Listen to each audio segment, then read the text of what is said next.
This is Bob from Electric Blue Station. I'm going to be doing a review on the Soldier Force military robot playset, just the Soldier Force Mech.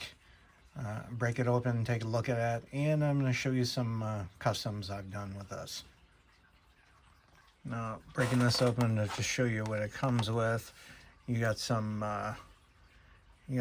basic weapons here, which is nice. I don't ever really use them. I usually just use them as background pieces on walls and stuff like that, but it's a nice extra to have. And then you got this 1/18 scale figure that comes with it. It is very basic, but the articulation on these things really aren't horrible. You can have them hold a gun. They got wrist swivel. They got some arm articulation here. No arm swivel here, but you can get into some decent poses. So I mean, it's not a bad figure, and quite honestly, people don't buy these for the figure anyways, but it's a nice figure. Then just getting to the mech here, and this mech used to be like 15 bucks. Now you get it for about 16. It makes for a nice mech to do customs on, and I'll show you some of those customs that I've done on here on it shortly here, but I'm just going to give you a quick run through of it. The first thing that you see, you got a gun. You do have articulation with this, and the molding with that, I mean, it looks pretty nice on this side, but of course on this side you don't have anything. So that would be one of my gripes with it. Would have been nice if they were to at least finish the gun. I understand that for the molding, they got to cut corners to keep it at a $16 price point, but still would have been nice to have the gun partially filled in. And then you got this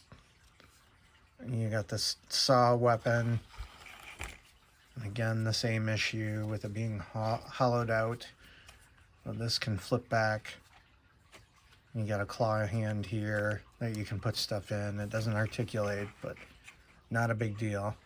And you got some guns here that are on the side. Kind of a weird spot, but again, it's not horrible. And then you got some missile launchers here on the top.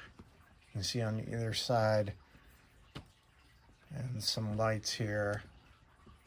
And then the best part of this is the cockpit cover, which is pretty nice.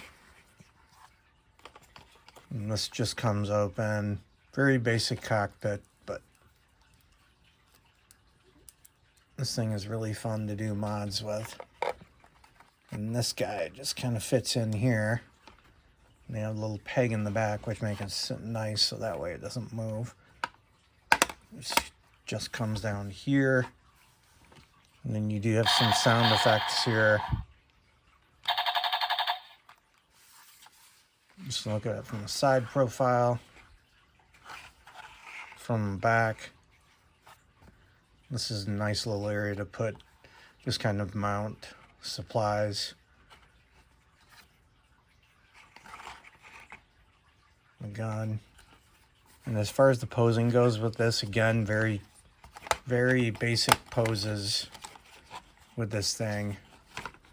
But you got to kind of play around with it, but you can get it in some running poses. Again, it can be a little tricky, but overall, a really nice mech for the price point and very fun to modify. So next part, I'll just show you some mods I did with it. All right, I'm gonna try to get this all in the camera shot here.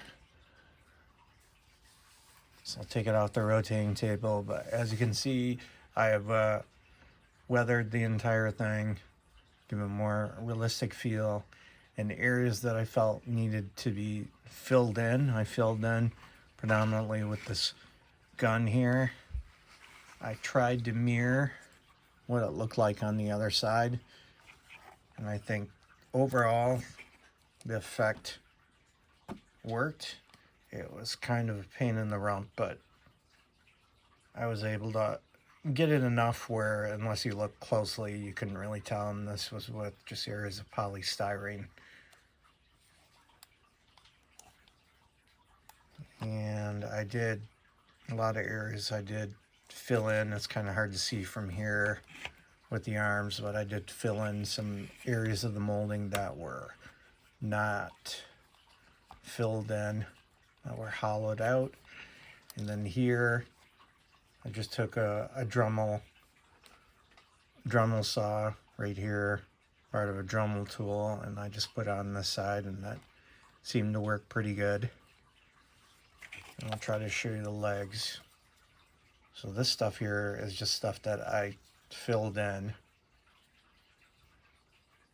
so that way it would look very similar to the molding on the other side here. So it turned out pretty good. And then just go around to the back. I just added some extra stuff, areas where I thought there would be where it'd be kept on the mech. So overall that turned out pretty good. And then I'll show you another one that I did.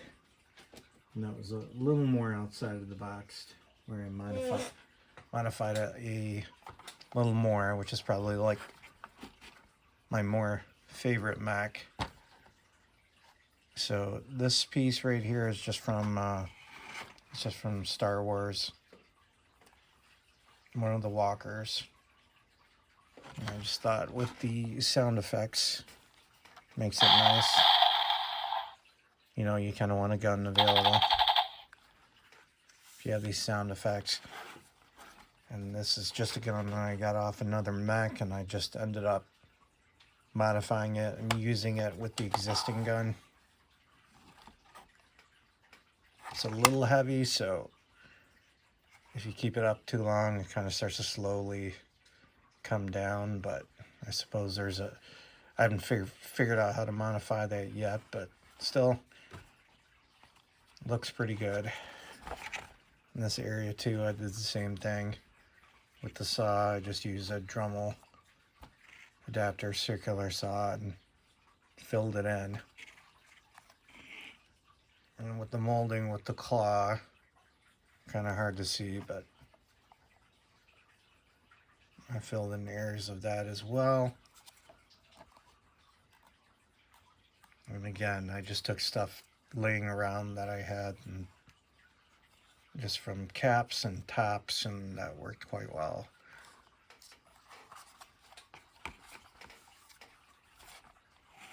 Haven't really done anything per se with the back on this one yet, still working on it.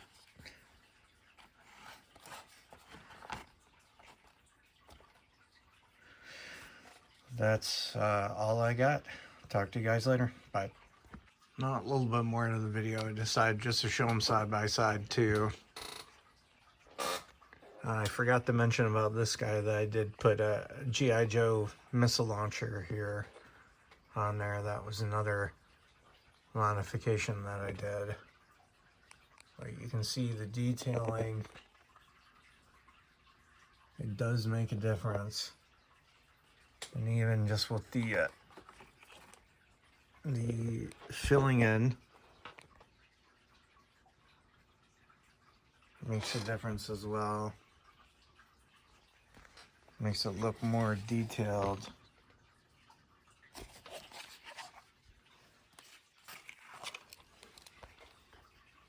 I won't say these are like easy modifications, but they just bang for your buck. Just spending like 16 bucks on it, and then just taking some cheap polystyrene and hot glue gun and just some time and paint, you can definitely make it into something pretty impressive that looks like a lot more than 16 bucks. So I just thought I'd share that as well. All right, guys. Bye.